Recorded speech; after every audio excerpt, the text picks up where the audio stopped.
Hi everybody, what I'd like to do for the next few minutes is go over the process that you're going to be utilizing and the information that you're going to need in order to log on to the Linux server at Sacramento City College. Now during this series of tutorials, or this particular tutorial, what I'm going to be doing is that first I'm going to be going over and providing some information about the Linux server address, the convention that we're going to be utilizing for your username, and also the process we're going to be utilizing for assigning you a password.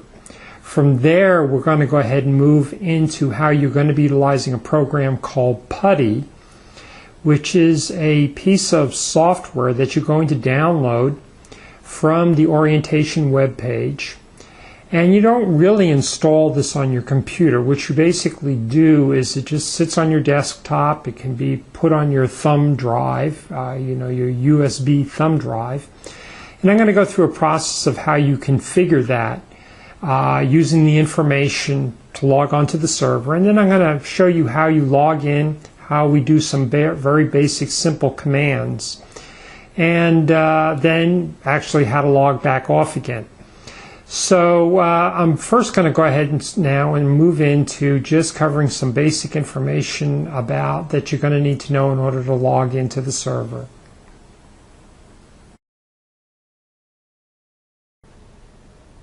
Now before you're able to log into the Linux server at Sacramento City College, you're going to need essentially three pieces of information.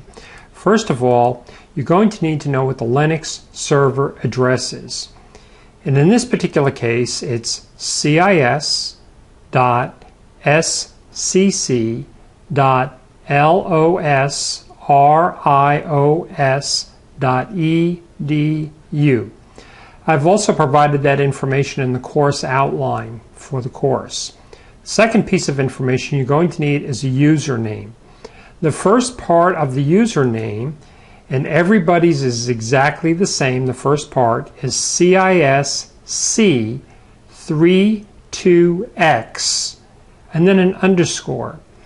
And essentially if you are enrolling in CISC 323, you're going to continue to use this same username for both CISC 323 and for 324. The second part of the username is going to be your student ID number. And for example, as you can see on the screen here, I've given you an example of W1234567. And this is just an example. Now you use your student number to log into things like e-services, to register for classes, also to log into Desire to Learn in order for you to do coursework. So for example, your student ID might be W and it might have 5 zeros and 2 digits, or it may have all digits or all numbers. So this just serves as an example, and we want to utilize something that you're all very familiar with. The next piece of information you're going to need is a password. And rather than giving everybody the password at the get-go and then have people that are not registered in the class able to log on, the way that we're working around this is by providing an email to all of those students that are officially enrolled in the class. Will get an email sent to them with the password contained in the email. Now for students that are trying to add the class and their name is on a wait list, an official wait list, or just coming to the course orientation and trying to add the class, for those students, once you are officially enrolled in the class, you will then get an email from me and you will be able to log into the class. So now what we want to do is move in for a demonstration of how to use a program called Putty that you're going to be utilizing to log into the server at Sacramento City College. What you're looking at now is just a portion of my computer screen, which is running Windows Vista.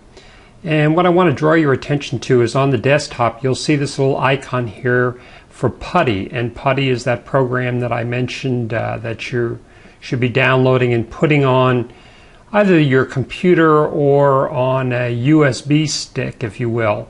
And remember, you're not actually installing this on your computer. It's actually something called portable software. So it's just running from your desktop, or it's running from your USB stick if you happen to be utilizing that memory stick. So to start the program, basically all I'm going to do is go ahead and double click on it. And what I'm going to do is move the screen around a little bit so that it's a little easier for everybody to see. Then I'm going to, here, what you're initially getting is just a security warning, and I believe this is just a warning that is provided by your virus protection software. Anytime you're opening up a program that has an exe file, it looks at that and it asks you a question. In this particular case, it's okay to run the program, so I'm going to go ahead and just click Run. And then I'm just going to move the screen down so it's a little bit easier to see. Now, one thing that I want to mention to you is that there's two ways you can handle Putty. One is that every single time you log in, you can go ahead and make all your settings, or you can take the easier way and save your session. If you will, it's kind of like a profile, and give it a name so the next time you open up the screen, all the information is there. So I'm going to make a couple changes before we get started. First of all, you'll notice over here on the left-hand side, you have what we call your category, just the way you want Putty to look and feel. Now, I'm just going to show you one thing, which is I'm going to change the appearance. I want to make the text a little bit bigger in the screen when we log on, so everybody's going to be able to see that. So all I basically do is click here, and you'll see over here I have where I can change the size of the font, which is what I'd like to do. And I'm just going to change it to size 14 point, and pretty much that's it.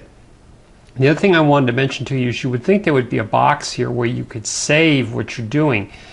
But for whatever reason, they don't have that. All you really do is once you've changed all of your settings the way you like them, you just go back and click on Session, which is the session where you were at, and then you're right back to the window that you started. The next thing that you want to put in here is your address where you're going to be logging into. And that is cis.scc.losrios.edu. And I have a copy of that address also in the course outline, which you should have downloaded and have already reviewed prior to me starting to do this, so you know what I'm talking about. The other thing that you're going to want to do is you notice that it has several different protocols it's using. The one that you want to select is SSH, which we call Secure Shell. And the reason why is the old telnet method, we still use that term. We're going to telnet to the server, which means we're going to remotely connect, but it's an unsecure connection. And our server at the college won't accept that. You'll just get weird error messages if you try to do that. So what you want to do is make sure you select the SSH button. After that, then give the session a name. So I'm going to call this the Linux class logon, L-O-G-O-N, and just give it a name, and then all I'm really going to do now is say save. And I just wanted to show you that this actually saves the session so that every time you open it up, you don't have to go back in and put this information. In order to do that, I'm just going to cancel out of here for a minute. Just going to open Putty back up again like we did before, and I'm going to go ahead, and this time I'm just going to click the class login, which I just created, and click load, and you notice that it automatically puts the information in here, so I don't have to retype it all the time. And so it's kind of like set it up one time and then reuse it over and over again, and it'll just remember what the settings are. At this point, now what I'm going to do is I'm just going to go ahead and click open. And when I click open, I'm just going to move the screen so that it's in view, and you can see basically what I'm going to do. I'm just going to resize this a little bit so it's a little bit easier for you all to see. And this takes me a minute to do this. Hopefully my Linux time will not time out.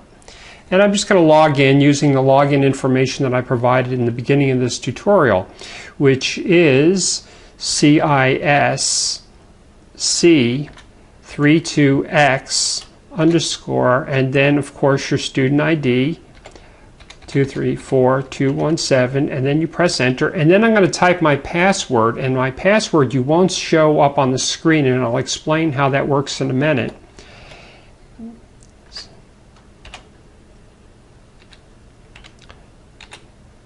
And then press enter. And again, the reason why the password doesn't show up with asterisks like you're used to in Windows is because of the fact that it's just another layer of security. So with the idea in mind that if somebody can see you put your username in, and if they knew your password, they could log in and delete your files and cause a lot of problems.